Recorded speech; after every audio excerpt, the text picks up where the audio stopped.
What's up, everybody? Back again with another video. This time, building on top of what we talked about last week, Bitcoin and Ethereum. But in this episode, we're going to break down how do they actually work, what happens when you send a transaction, and how do they stay secure. Let's break it down fast. All right, let's start on the whiteboard. Let's go over blockchain basics. How do Bitcoin and Ethereum use blockchain? Well, as we talked about before, think of the blockchain as a shared Google Doc. Everybody can see this document, but they can't alter the history. They can't change what's been implemented or entered onto this document. Now, what happens? Well, you take transactions and they get grouped into blocks. You can see block one and block two, etc. As these blocks become verified, they become permanent on the chain. And you can see we get a chain of blocks, hence the name blockchain. Now, lastly, it's decentralized. This is my picture of a globe. But you have thousands of computers, also known as nodes, that verify these transactions, preventing fraud. Now, let's talk about how Bitcoin works with proof of work. Okay, now we're going to start by talking about how Bitcoin's proof of work works. I'm going to keep this at a high level while getting into a little bit of the details, but without getting too technical, we're going to walk through the different steps. So step one, transactions enter the mempool. Every time you send Bitcoin, it joins a waiting room called the mempool. Now, these transactions are waiting to be confirmed by miners. After that happens, miners compete to solve cryptographic puzzles. So Bitcoin uses a specific hashing algorithm called SHA-256 or SHA-256. There's other hashing algorithms. This is the one that Bitcoin uses. And essentially, miners, they take the data and they hash it, which takes a lot of compute to find a number, which is the solution that meets the difficulty target of that block. Now, as I mentioned, this process requires massive computing power, which is why I highlighted that in red. It makes it expensive to cheat. Now, the first person to solve that puzzle adds the block to the chain. So once a miner finds a valid hash, once they solve this problem, the block gets added to the chain. And the reward for doing that is newly minted Bitcoin as well as transaction fees. So it's a pretty straightforward process. Transactions get entered into a waiting room. Miners compete to solve a puzzle with a lot of compute that goes into solving that puzzle. And if they get the solution to that puzzle, they get a reward. The block gets added to the chain. So they make money and they get rewarded for securing the network. Now, with that said, the network recalibrates every 2 weeks. So to keep block times close to 10 minutes, the network adjusts mining difficulty every 2016 blocks. So what does that mean? So if too many miners join, the difficulty goes up. If there's less miners, the difficulty goes down. So why does any of this matter? So proof of work makes Bitcoin ultra secure. If you think about it, it's essentially a multi-trillion-dollar bounty. If you can figure out how to hack the network, you'll get, again, access to trillions of dollars. But the problem is it's slow and energy intensive.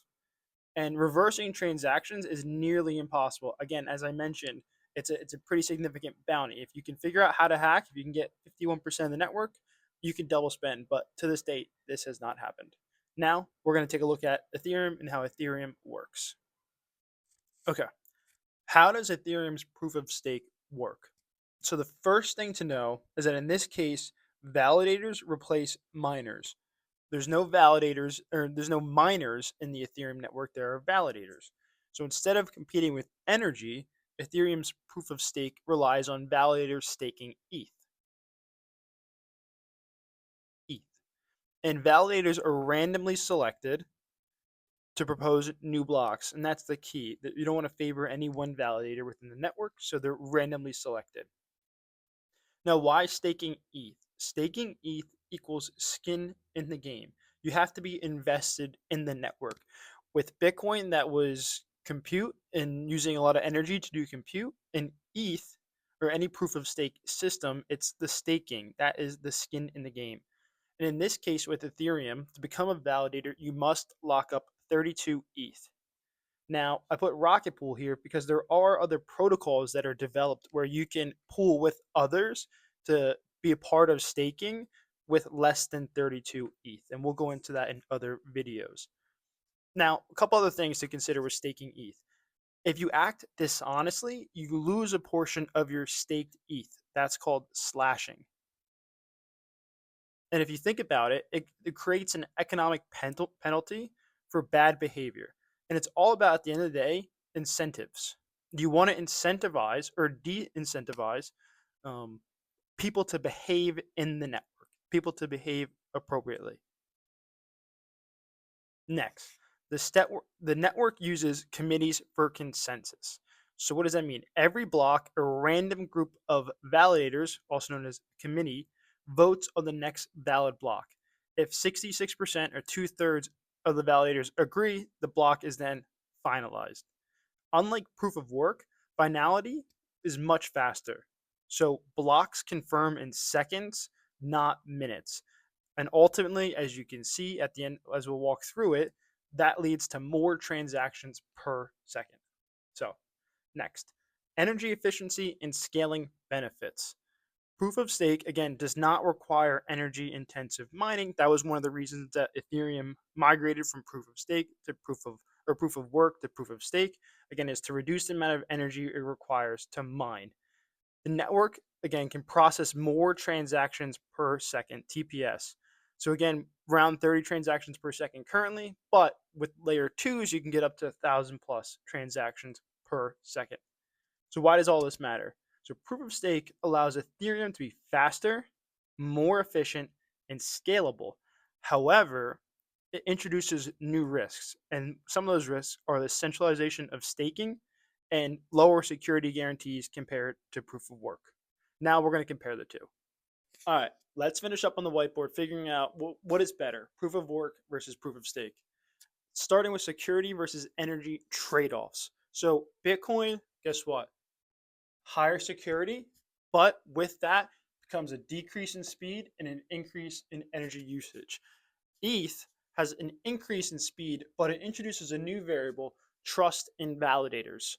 Now, if we're looking at decentralization concerns, Bitcoin, sometimes mining could get concentrated into large pools. However, anybody can become a miner. With Ethereum, you introduce the risk of centralization with big validators, like potentially big exchangers. Now, if we're looking at where the industry is as of right now, proof of work, it's best for digital gold, it's best for Bitcoin.